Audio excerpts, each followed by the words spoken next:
Next base, Snook Park, think boys, Demon Bison says, evening sir, how's the shoulder?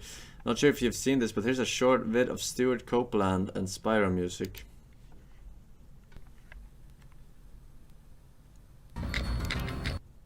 Stewart Copeland? Wasn't that the guy coping? Wasn't his name Copeland? Man, I'm getting the crap kicked out of me here. Some people work only for the money. Others do what they love most and manage. 22,000 views.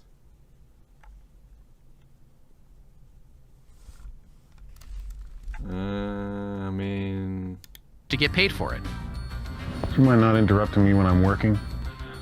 Stewart Copeland is in the second group. He's been making music all his life. First as a co-founder and drummer of The Police, then as a composer for films such as Rumblefish, Highlander 2, and Wall Street. Now he's writing the music for Spyro the Dragon, his first video game project. What makes composing for video games fun? How does he do it, and why does he like it?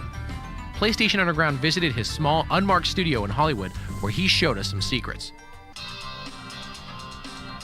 Good, we have sound. Step one is to beat the level. Now for a 10-year-old kid, this is no problem. But for me, I have to beat the level and figure out the jumping, and I kind of navigate my way through the levels. In the very early stage, it's a lot of fun because I find a level that I can beat and get an attitude for it, and then create a piece of music for it. But then as the game progresses and I start getting to some of the more difficult levels and I'm stumped immediately, I've got to beat this bad guy before I can stay on that level for long enough to write a piece of music for it. So I have to learn how to beat all the bad guys. And if I was having to pay for my helpline, I'd be running up a huge tab here. So then once I'm on the level and I've got a general attitude for the game, I have to, within the atmosphere of that level, have a lot of different changes happen, but stay kind of in the atmosphere. Then I go back and I look for how to make those inner complexities more complex and to have deeper sublayers and things that don't really hit you the first time, but hit you the 16th time so that it can survive repeated listenings. Roll some of the crevulation off it there. Give it about 60 feet. Well, let me start something. Let me write something for you. Okay, well, I'm going to do something which is a trade secret here, but I have input quantized, which means that I can play it very badly, and it comes back played very nicely.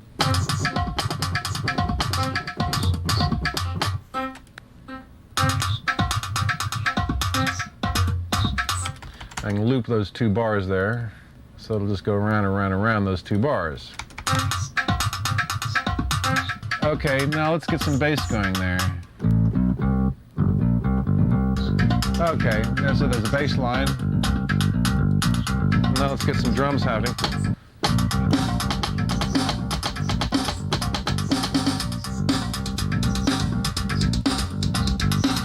Okay,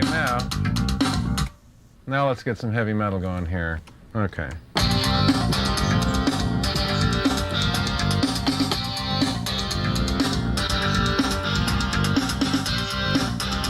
They pay me for this. And then, of course, you can get into all the cool stuff like, okay, copy the bass part onto other instruments to kind of thicken it up. And then I add scary stuff to, add to it in various different ways. Where is that?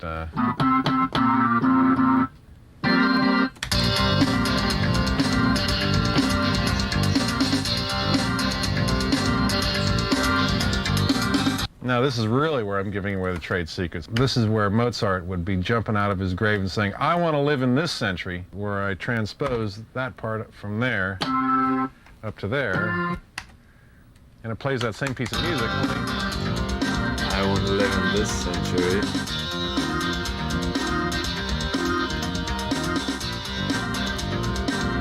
So I've just done a whole transition there, took all those instruments and moved them up that much. Looks like fun, doesn't it? In his career, Stewart has both performed music and composed it. We wondered which is more fun. When I play music, I have the instrument in my hand and I don't think, and my hands do the walking, and it's a bodily function. It is instinctive, it just happens. Composing all happens in the mind, and my body is an inert, dead fish. Somebody once asked Stravinsky, what's the great moment of being a composer? Is it when the audience lights up into your music, or is it the reviews? He said, no. The best moment is when you find that note you're looking for and you get that chord which leads to that chord, and you've got this under thing happening there which pays off right here at the same time, set it, and you crack it and you got it, it goes there and it does it. That's it. And it's downhill from there.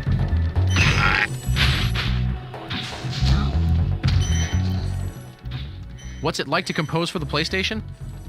The Sony PlayStation has room for high quality music. It has full bandwidth. It's the same as you get from a CD. Whereas the other platforms has very thin bandwidth.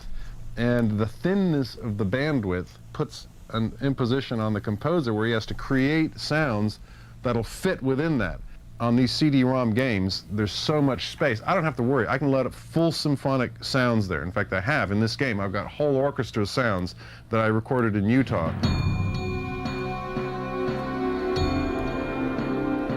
I use the orchestra as a flourish here and there to provide drama, because the game is actually quite grand. He's flying through castles, and there's a big sky, and it's a very open, expansive feeling, which is where the orchestra comes in. But for the energy and for the jeopardy, I've got raging rock guitars and drums and pounding rhythms. Any kind of art is about creation of tension and resolution. And in music, it's more subtle how it happens and it's more esoteric how it happens, but it's the same thing. You create a tension and then you release it.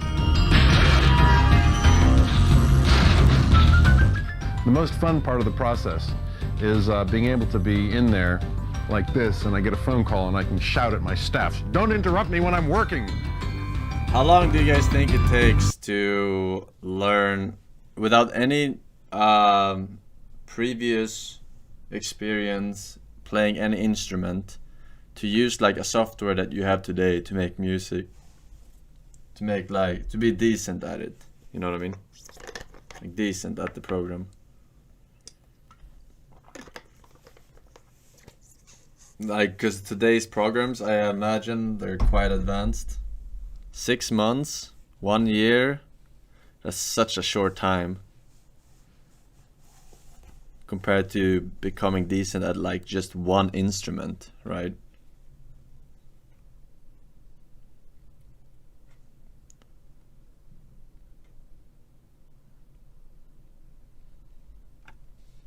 It's crazy. But that means also that the standard has been increased for what's considered decent. I see.